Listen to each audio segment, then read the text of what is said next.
Hey everybody, TacticAngel here, back on the PlayStation 5 to take a look at another premium ship in World Warships Legends.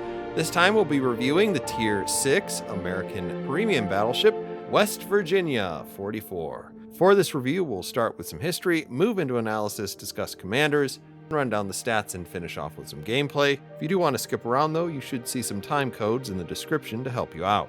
As for history, I've talked about the big picture of the West Virginia's history in my Tier 5 West Virginia video, so I'll just talk about quickly what this is. The short story is kind of in the ship name. This is West Virginia in 1944.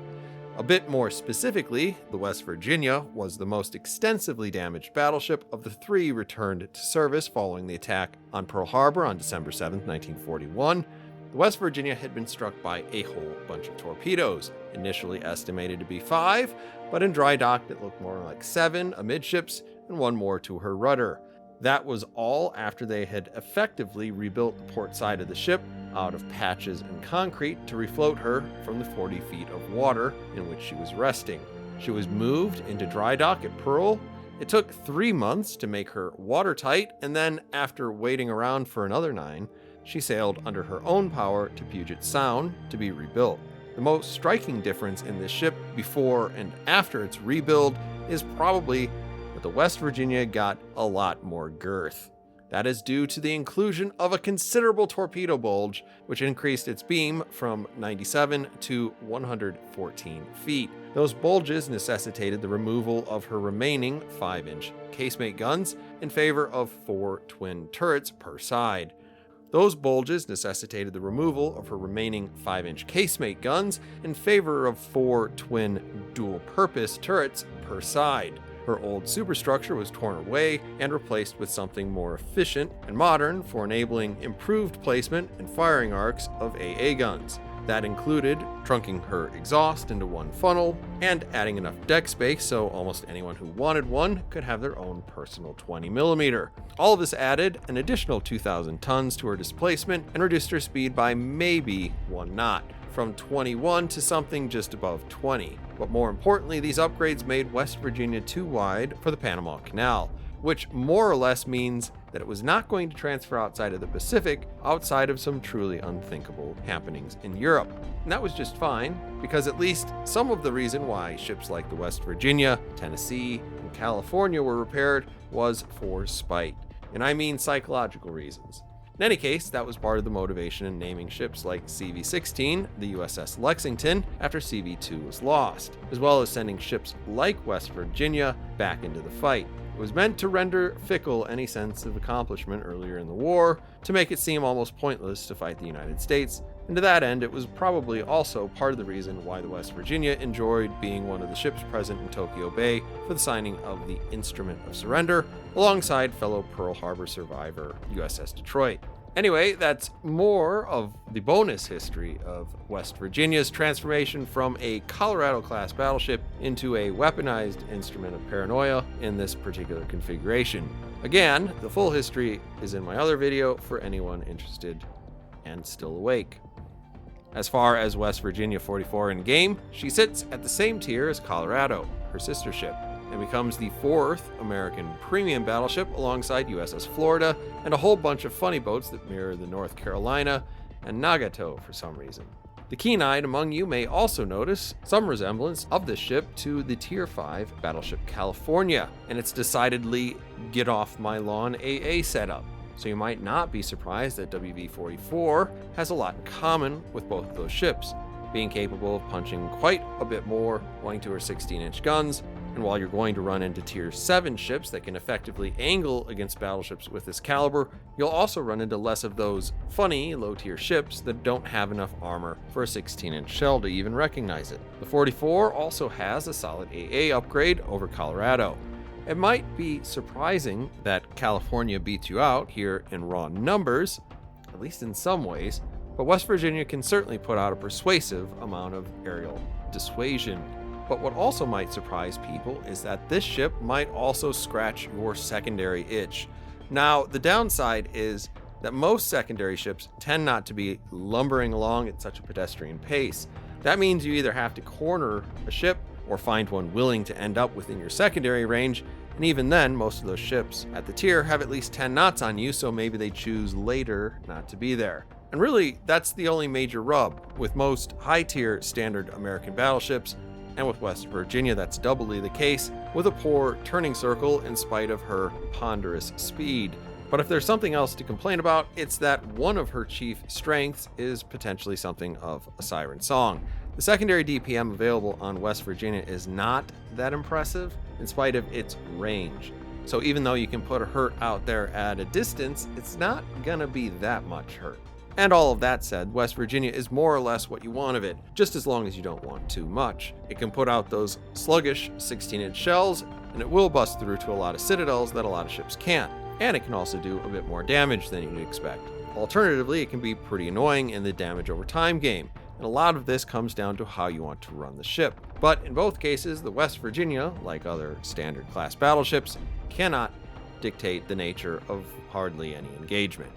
As for commanders, you've got some legitimate choices here. If you do want to play this as a secondary ship, Lee with Porcupine and a secondary mod gets you out to 8.5 kilometers before you even need to make any concessions to inspirations. And how you choose to resolve the tug of war between even more range and the ability to hit anything with your main battery is up to you. It will give you the full Colorado experience of not often hitting anything. It's just a question of how little you're going to end up hitting. Sims, particularly with everything poured into accuracy, seems to make West Virginia surprisingly consistent, and choosing to completely ignore your secondaries and embrace the fact that you have large caliber guns is really just as doable.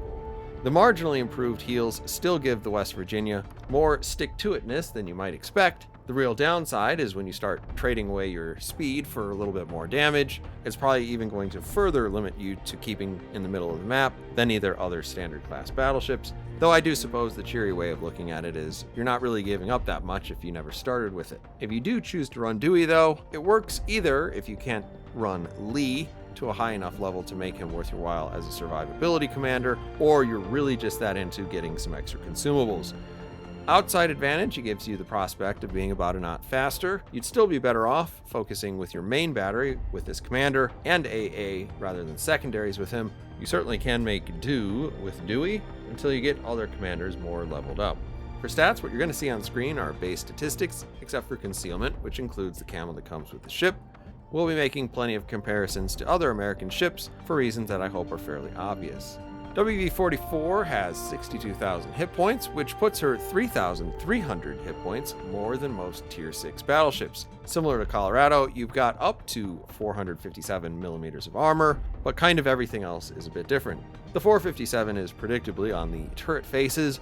Most of the hull is 25 or 26, similar to Colorado, but you will bounce some extra 16-inch shells from the improved torpedo bulge. Your rear deck is also 31, and go figure there. Inside, your belt is the same. Your citadel is more lightly armored for some reason, but your casemate layer is a bit heavier. The results are going to vary depending on what's shooting at you and how far away they are, but generally this seems to be a bit more survivable than Colorado. What you might find surprising is that the additional 16 feet worth of torpedo protection, a bit less than 3 meters for our European friends, benefits the 44 nothing at all. She has the same 37% reduction as Colorado has, but that's actually pretty good protection for a Tier 6 ship. West Virginia has 4 turrets with 2 guns apiece, exactly like Colorado, and actually, with the exception of having 600 meters less range than Colorado, every number here for her main battery is exactly what you'd expect from playing Colorado. Still, 15.9 is only 200 meters closer to the enemy than you'd have to be in the average Tier 6 battleship. The 30-second reload is pretty typical, so is its 45-second traverse. 5,700 for HE damage is high per shot, but due to the reload and low number of guns, you do end up pretty poor on the HE DPM. And that's just as well. You do have 16-inch guns, so you, unsurprisingly, may want to be shooting AP. 12,400 damage shells do a healthy 1,000 more than most, and, given their size, tend to do terrible things to cruisers. Notably, you do have a very different secondary battery though, which is 4 twin turrets on each side. These are American 5-inch guns, so they come with a pretty poor fire starting chance. 6-kilometer range is the special thing listed here though. What is not listed is supposedly these are pretty accurate as far as secondary guns go. How accurate? It'd be hard to quantify, but I'd guess it's supposed to make you feel better about there not being all that many of them and their DPM being pretty average, at least on paper. Those guns are also going to do double duty as your long-range AA, which puts 121 out at 5 kilometers, same as California, but you do have less medium-range Bofors coverage and a few less Oerlikons, resulting in around 90 less overall DPS. That said, 504 overall is pretty much double the average of a Tier 6 battleship, meaning there's plenty of reason for carriers to choose other targets to pick on before West Virginia. We're not even in consumables yet. Maneuverability throws another surprise at you in the form of a full 21 knot speed. That means listening to the history section of this review may put you at a slight disadvantage. Either that or the ability to apply common sense, because you'd think this less hydrodynamic shape would be, and indeed was, slower than Colorado, and you'd be right, but in this case apparently that's exactly the same speed as the other standard class battleships, but it turns 110 meters worse and also comes with a slightly faster rudder. Concealment wise though, West Virginia is 200 meters more concealed than most battleships, which gives her a half-kilometer advantage over Colorado for near as I can tell no good reason. She's also slightly better than average by air and only has a 13.9 kilometer penalty while firing from smoke, should that ever come up. It isn't good per se, but it's reasonably good for a 16-inch battleship.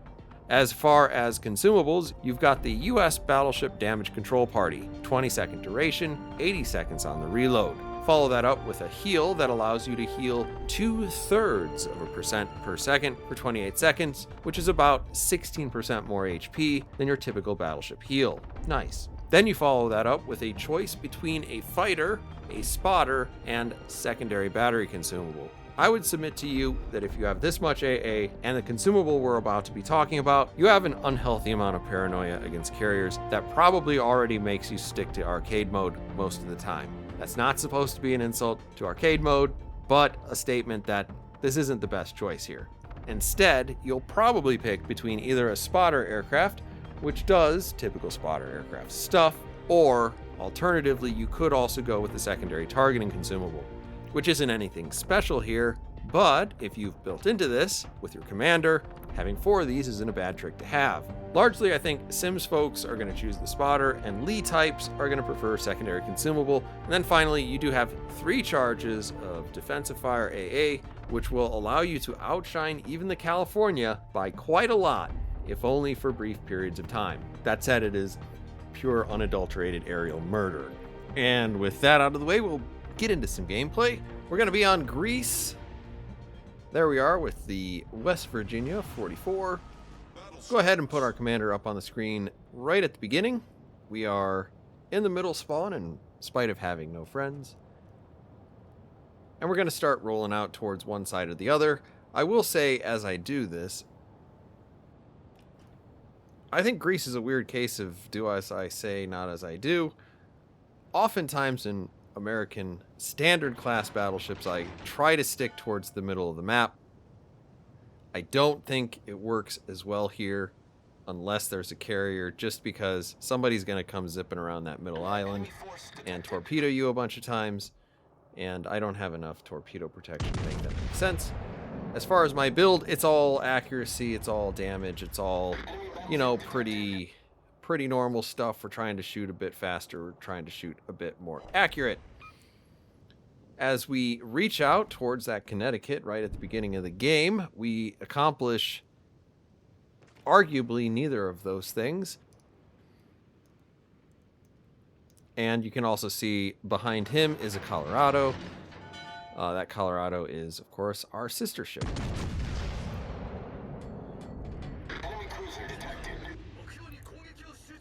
Colorado and West Virginia both have kind of leisurely flight times for 16-inch shells, but in that case we land 3 for penetrations and an extra one that doesn't really do anything. Coming away with a pretty healthy 13,000 damage.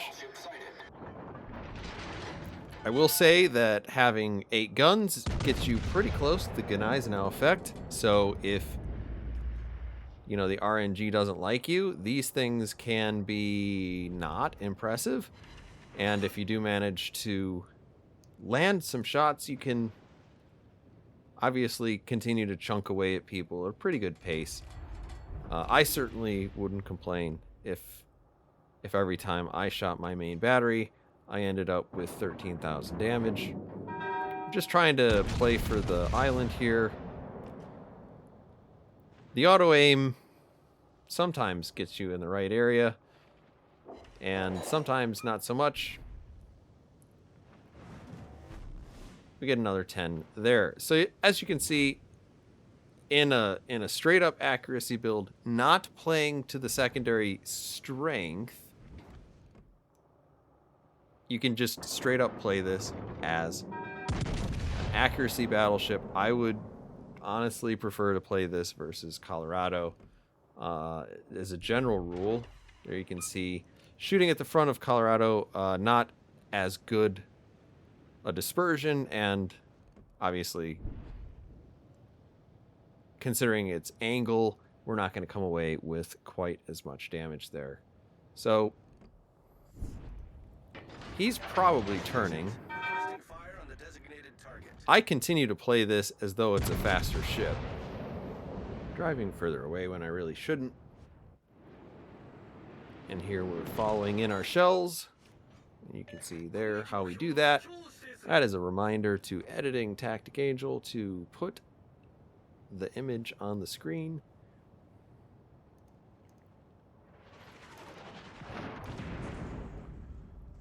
And here we'll probably just trust that the game knows more or less where we're supposed to shoot. A little bit of an adjustment there.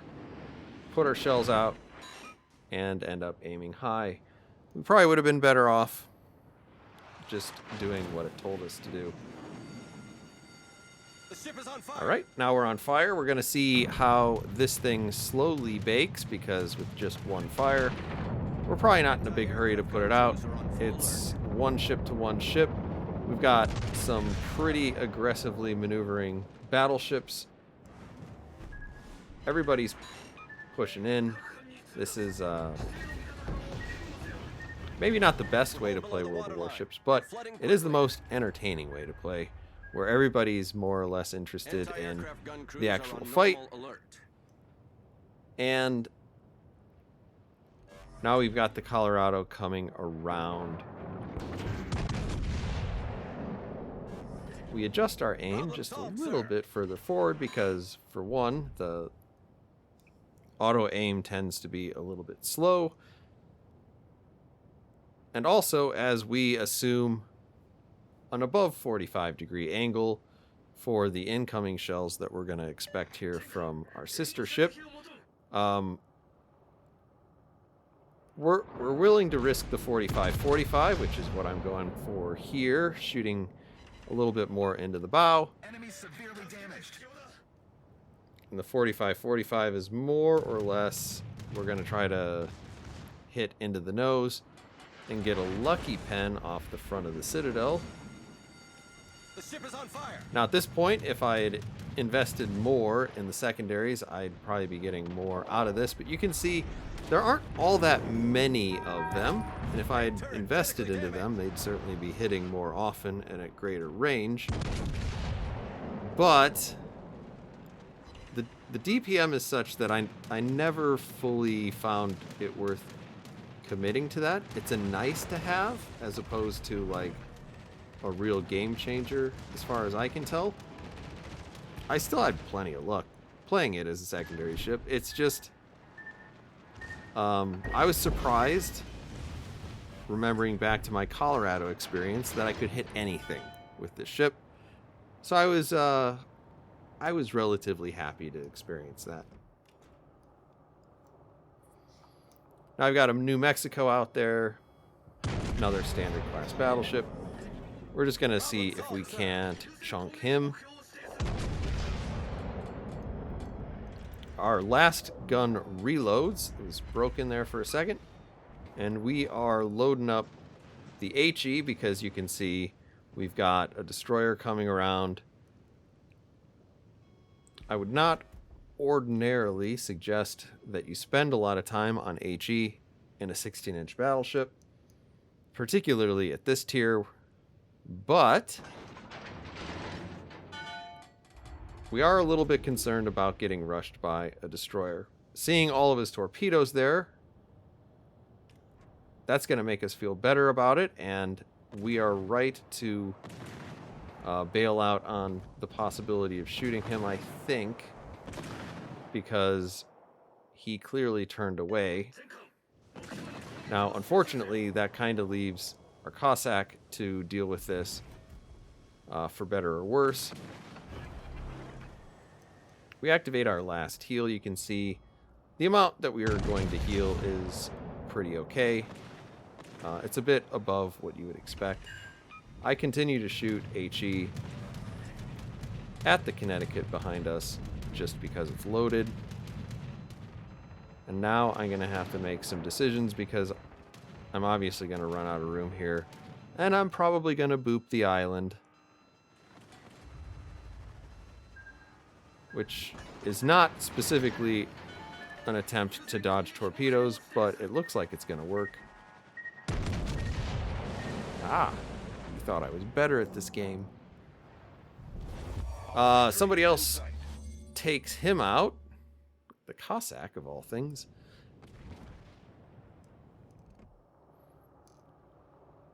We're going to back up, and you can see we've still got HE. Since I'm closer to unloading this aggressively than not, I will probably stick with that if I can get another shot, but we've got a lot of island there in the way. And this is a good argument for not staggering your forward and rear guns. I like to do it just because it gives a little bit more flexibility and it reduces the amount of wiggle room that your enemy is going to get.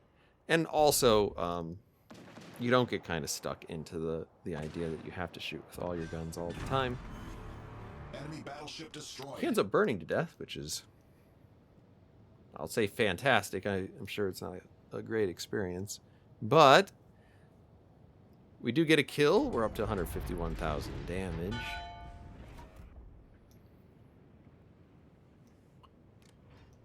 And we've played this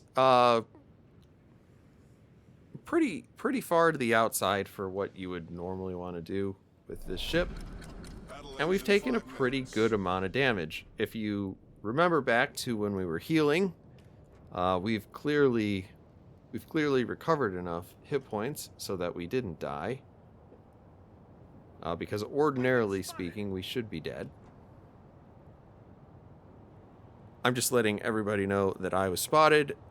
So if the Cossack needs that information and it helps him in some way, it might help him sort of figure where the last remaining destroyer is. I'm going to guess he is to the south, just based on he was in the middle, he was pointing downward, and there's just a lot more real estate out there where that last destroyer might see me. Torpedoes dead ahead. A solid guess, I might say.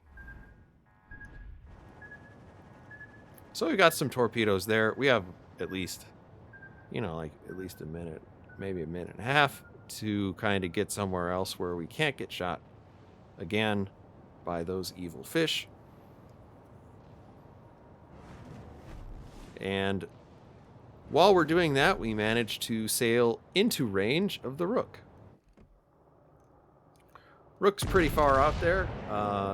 Shooting at extreme range, particularly with additional range, with Colorado can be a bit of an interesting experience because, the accuracy is not terrible, but it's not exactly great either.